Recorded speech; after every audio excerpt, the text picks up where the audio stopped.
É impressionante como os ventos mudaram de direção. Há um ano atrás, a imprensa pintava Dias Toffoli e Alexandre de Moraes como os grandes salvadores da democracia, a muralha que barrou o Bolsonaro, a personificação, a encarnação do Estado Democrático de Direito estavam em Alexandre de Moraes e em Dias Toffoli, em pequena parte, mas principalmente Alexandre de Moraes.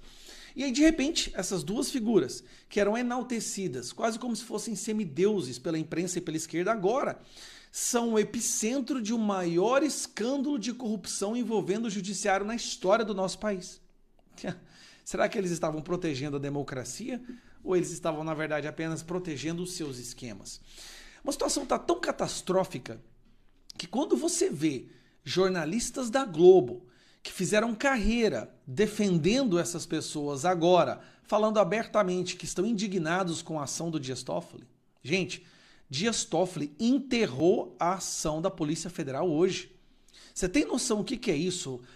Primeiro, dá 24 horas para uma ação acontecer em 49 lugares diferentes, justamente para que ela não acontecesse. E depois sequestrar todos os itens apreendidos no seu gabinete.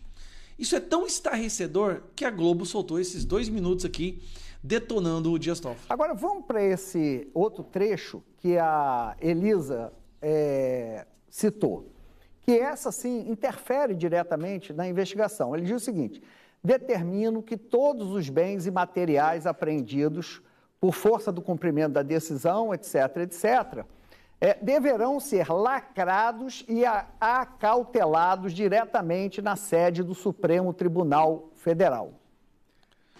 Ou seja, você apreendeu um celular, né? Entre outras coisas, que ali você vai extrair muitas provas, documentos, planilhas. Isso, via de regra, fica com a autoridade policial, que é quem dirige a investigação.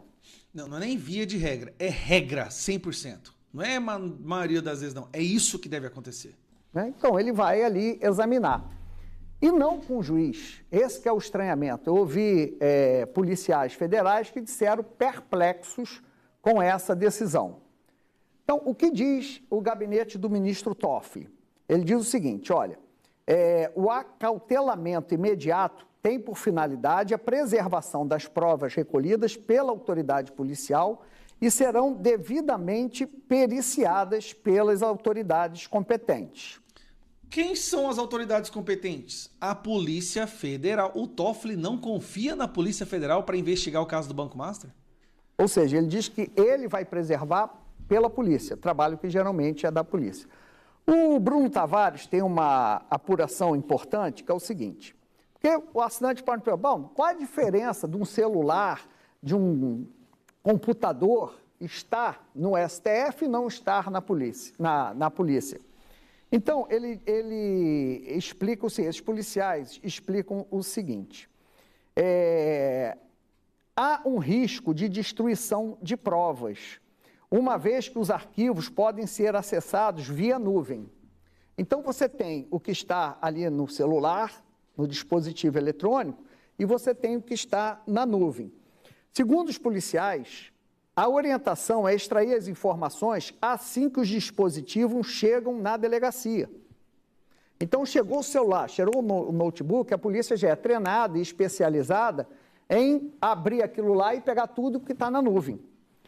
Indo para outra instância, sem que a Polícia Federal tenha acesso, os arquivos podem ser manipulados ou mesmo destruídos remotamente. O que é exatamente o que o Toffoli quer. Me desculpa, mas é como se o Toffoli estivesse muito preocupado, talvez até do nome dele, ou dos irmãos ou dos primos dele aparecer ali nas conversas desses celulares, desses aplicativos, dos computadores, no nome de alguma planilha. Será que vai ter alguma planilha lá com o amigo do meu pai? Lembre-se que todo esse escândalo da perseguição e do inquérito à fake news começou quando as investigações da Lava Jato chegaram até o amigo do meu pai. E aí, de repente, a Lava Jato foi bloqueada. Está acontecendo de novo isso. E assim, à luz do dia. O Toffoli acabou de superar os absurdos do Alexandre de Moraes. Ao tomar essa decisão, Ao sequestrar os bens apreendidos, ele enterra de uma vez por todas a investigação contra o Banco Master.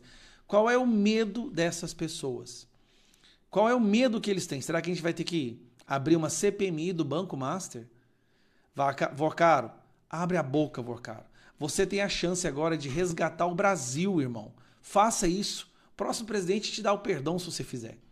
Flávio Bolsonaro te perdoa. A gente volta uma anistia para você, Vorcaro. Mas você tem a chance agora de botar o Brasil a limpo.